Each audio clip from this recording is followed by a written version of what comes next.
Maboika ituno kina atiao no di anihi bui omabahari. That means welcome, sisters and brothers. I care for you all. I care for you, and also much respect. Much respect. Well, here I am again. I do this for a couple of days. I've been relaxing, just again researching, going over things. Because, like I said, I'm healing myself, and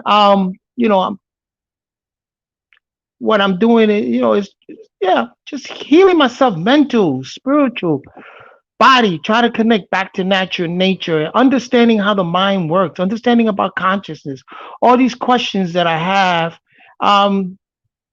Because I have nothing else to do. No, all these questions I have because I think it's part of us knowing who we are. And let's go. Let's just get on it on it. So I want to make these short now because again, my other podcast was kind of long. 'Cause I was scratching the surface and just going along and just having a conversation with myself and having a conversation with everyone out there. I hope that some people were able to grab some pieces, bits and pieces, and lead them to research even more, or to just sit down and meditate on certain things, thoughts and ideas. Right? Meditate, focus on them, and understand where in their life where they're at. You know what I'm saying? So what I wanted to say is, first of all, when it comes to the Star Energy Center, you know what I'm saying? That's again what I'm doing is looking at the energy that's behind certain natural nature or certain thought patterns, right? Like for instance, let's just start there at the Star Energy Center. That's the one on top, above the crown, and that's the one that is your highest destiny because we all, this is what spiritualists look for to do is to connect themselves with the source, connect themselves with source, and also learn about their archetype and the symbols. You know what I'm saying? Like I mentioned in the other podcast, um, billionaires do this, government people do this. Sages do this, monks do this, and they learn about the constellations and about their character and their personality. Remember, that's spirit. Spirit is the breath, what kind of character is in the breath, what kind of attitude you have.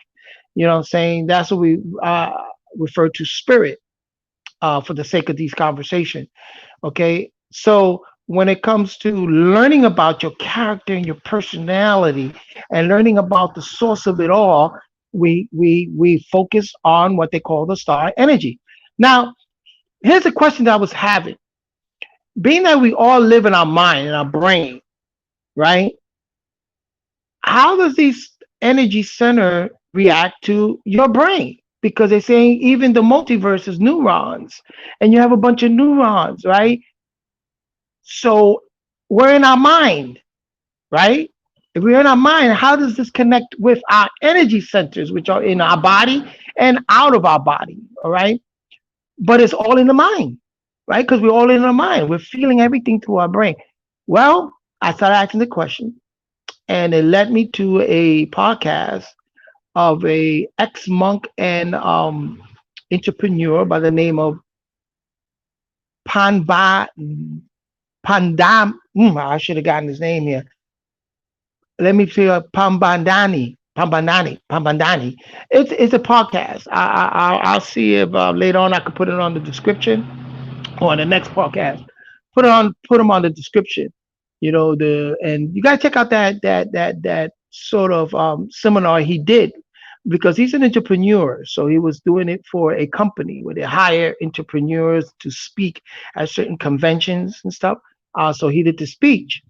Very interesting because first of all, he defined what life is to him, to a monk, what he learned. And I sort of like agree with this definition of life, because I used to lean more towards the nature with either life is a burning. That's the reason why if you breathe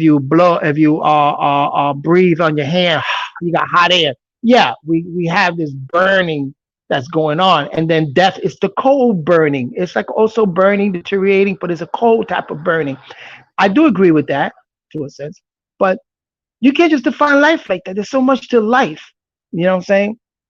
And what he stated was that life is a manifestation of where you direct your energy. So wherever you direct your energy, that's where life you're going to give life to that thing. And I sort of like agree with that. Let's say if you direct your energy towards anger, you're going to give life to the anger. If you direct your energy to caring, you're going to give life to that.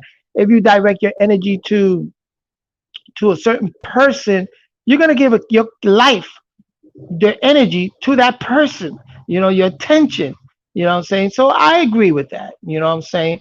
Again, what I've learned about the difference between critical thinking and paradoxical thinking, and I'm going to go over that in a few seconds. But anyway, so wherever you put your energy to, so let's go into the critical thinking and paradoxical thinking. Critical thinking is when you critically you say it's either this or that. That's it. It's either this way or that way. There is no in between. Now, paradoxical thinking is when both mean something and both can be understood. That's paradoxical. Okay, no judging, just evaluating. For instance, um, one of the example that this speaker gave was like, if you say, I woke up, I was walking and I was viewing the sunset, right? And I saw the sunset. I saw the sunset. Then another person would say, the sun don't set because the sun, if you understand the rotation of the earth, the sun, there's no such thing as a sun setting. It's just a rotation of the earth, and the sun is always there, but it's just being hidden. So both are right. You know what I'm saying? There's no need to say no, no, no. It's the sunset, or the sky is blue. Well, the sky's not really blue because that's just the nitrogen. The sky is really clear in the nitrogen, but it appears to be blue. Yeah, it just appears to be. Both are right. One is depends on the lens that you use or the perspective that you're viewing things in, right? So, excuse me. That's the difference between a critical thinking and a paradoxical thinking. You know what I'm saying? Is that the paradox is two perspective can be agreed upon. Two perspectives can exist spontaneously at the same time. You know what I'm saying? It's not either this way or that way. So that's a way for us to help, clear the blockage of the star energy center, which is dogma and principles. Now, let me read you the definition of dogma first before I go into the mind. And dogma is an official system. Now, this is the definition. Dogma is an official system of principles or doctrine of a religion, such as Roman Catholicism, or the positions of a philosopher or of a philosopher's school of thought, like Stoicism, right? Now, in another sense, dogma refers to enforced decisions, such as those of an aggressive political interest or authority. More generally, it is applied to some strong belief, which is adherents which its adherents are not willing to discuss rationally. You know what I'm saying? They don't want to apply that paradoxical way of thinking. It's just critical, this way or that way. The attitude is named as a dogmatic one or a dogmatism. It is often used to refer to matters related to religion, but is not related to theistic attitudes alone, and is often used with respect to political or philosophical dogma. Okay, so Dogma is just a set of principles and not authority, a set of principles. It's a one-way perspective. Put on these lens and that's it. That's all you are to see. That's a dogmatic way of thinking. Okay, that is a critical mindset. Okay, whereas the paradoxal helps you to understand different point of perspective moving in the same direction. And that's what it leads me to speak about the mind, right? Now, the mind, our mind is one of the greatest tools we have that natural nature gave us, our mind. Okay. And one thing that this, in the seminar, Pampadani Pampadani said was that we usually don't come with a manual on how to use the mind. You know what I'm saying? We're giving manuals to how to use certain tools and use certain vehicles, and even our clothing come with a manual of not to wash in warm water or what, ingredients. And it comes with a manual. Everything we have really comes with a manual, except when it comes to our mind. You know what I'm saying? So we have to be careful, but it's a tool, very powerful, powerful tool. One of the greatest tools that we have is our mind. Now, one of the key concepts in understanding the mind, one of the key concepts of understanding the mind is to understand the difference between awareness and the mind. You see, that's where confusion comes in. Is that we think that because we're aware, we're in our mind. There's a difference between being aware, what they call consciousness, and the mind. The mind. So let's think about awareness first, real quick. It's a glowing ball of light. Imagine the consciousness or the awareness being a glowing ball of light. And the mind, look at it as a vast space with many different ideas within it. Like they say, a reservoir of thoughts and ideas. So this vast space, many different ideas. In your mind, you have ideas of anger. You have ideas of caring. You have ideas of, and ideas of let's say, thought patterns of musical ideas. You know what I'm saying? Thoughts of words. It's the mind is vast, so it has all these different thoughts and ideas in it. Memories. You can put your energy to memories and stuff like that. So the way we use consciousness or awareness is the ball of light, and you could place that ball of light, just some imagination, placing that ball of light in different areas of your mind. For instance, wherever the awareness flow, energy flows. Wherever the awareness goes or focus on, energy flows.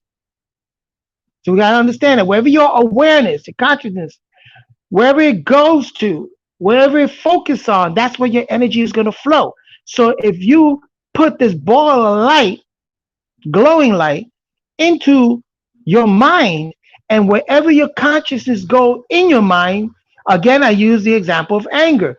If the section of your mind deals with just anger, or let's say the section of your mind deals with organization of unity, if you put your awareness or consciousness into that particular part of the mind, which deals with that, then your energy is going to flow there. Your energy is going to move towards there. So that's what I mean by using it as a tool. So wherever you place your awareness, it's your energy, it's your currency. And then the mind is the vastness, is the reservoir. And wherever you place this awareness at, the energy is going to flow to that. So this is where we're speaking about the star energy center. This energy, wherever we place this awareness in our minds, is going to enhance that. So when we speak about the connection to source, okay, so there's a part of your mind that wants to connect to the source. So the energy that we we focus on the awareness of that energy in that particular mind. It creates, it lights up that mind when it comes to connecting to source.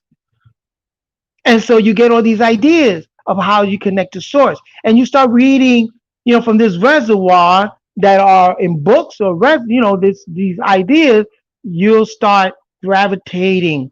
You'll start enhancing that particular idea. So that's when it speaks about all these energy centers and how it relates to the mind.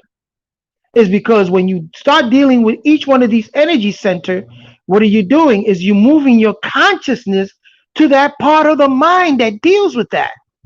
So you enhance that. It lights up. So this is another thing I wanted to say real quick about the star energy center and the source being the sun. The sun is a star and the star is the sun. And it was there's another, I've been watching a lot of videos and content out there and reading a lot of books and on the internet and also in deep thought. And one thing that was very interesting, one brother said that the sun, it creates light and heat. What also create light and heat besides the sun? Light bulbs. Light bulbs create light and also heat, the glowing, right? What does a light bulb have? It has electricity running through it, electromagnetic forces or electricity, right? And also magnetic force, because you got AC, DC, they learn how to use the magnetic forces in order to create this energy, right? So like a light bulb, they're saying that the sun also is like a light bulb, that it is connected with other electrical or light sources from the constellation that powers up, and all the other suns. What it does, it collects all the electromagnetic forces to use to power up, and it becomes light and plasma.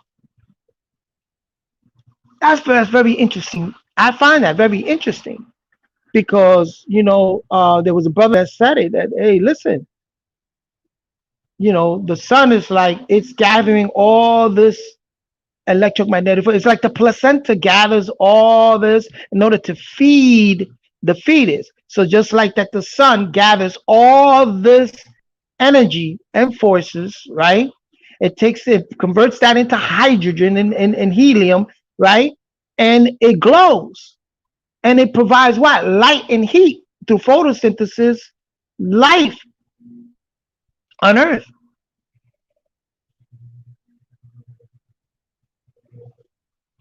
So it's directing energy, or the organisms now has blossoms because it receives in the source. So just like our bodies are the same way, we are organisms on this earth. And so these energy centers, for instance, the crown, the lotus, opens up to receive the electricity, the power that the source is giving you, which is the sun. That's why it's good to get out to the sun gaze at a certain time. And then if you don't sun gaze, get some sun so that your skin power because it feeds you. Just like any life on this planet needs to be fed by the sun. So the sun feeds us, and we can, go into the actual biological, and biological terminologies for all of that. All of this, it could be followed, and you can see it. This is what scientists study in that field. They make sense out of all this. But anyway, just keeping it simple. So so the star, learning about this energy, this source, and how it is, since it's just source, how it powers up your body is very, very important to know these things. And then also, when it powers and it focuses on your mind, and other things starts coming into play, like for instance the eating habits, to eat like Sadie says, eating electrified food. And also shout out to Mama Pill, Red Pill and Blue Pill, and KT Archie Green Mother, who speaks about eating the sun in terms of the sunlight, and also vegetation that are being powered by the sun. So it's so important to eat sun. And it's so important also that when you gain the sun in your body and that power, that light power, are how also to glow and to feed everything around you. So you become like a star. That's the kind that's the that well, when they talk about star people and star, it's a light. You become a light and you feed people around you. So this is harnessing your star power. Okay. Like I said, I don't want to make this too long, but I hope that we touched upon the fact that when we focus on these energy center, what we're doing is we're focusing the attention, the awareness, the consciousness into a part of our brain so that it can power up at the same time in our mind, in our body, it starts working. Like I say, mind over matter. You know what I'm saying? So when this light can manipulate matter. Light creates matter. You know what I'm saying? We'll go deep into that some other time of how we could break that down. But that's important about this energy center, the star energy center. So that's our highest destiny. And we're going on our way down. So I'm starting with the star on our way down. Okay. And then knowing about the archetype. So on the second part, I'll do the archetype and the constellation. But we kind of cover a lot of that up too. You know what I'm saying? So, maybe I'll share with you what I found out about my archetype and my symbols. That's sort of like, the constellation symbols. That's sort of like, over my character and personality. And we got to get to know that. You know what I'm saying? Okay, so that's just about star power. So focus the energy of that star. Say to yourself, I am connected to the sun. In other words, this multiverse or this created the sun, which is an individual star, which is energy is flowing through my body, nourishing my body. So I have reverence for that sun physically and the sun inside of me, that energy, that electricity. And so I'm going to eat food that are going to help me power that electricity. I become a ball of light. You know what I'm saying? A source to feed others around me. You know? So that's what I wanted to say. Peace and blessing. Have a wonderful day or evening. You know what I'm saying? Think about harnessing that star power because you're a star child. You're made up of star dust. So your star power, harness that. Don't let them dim your light at all. Harness that star power because that's who you are. Okay? Peace and blessing.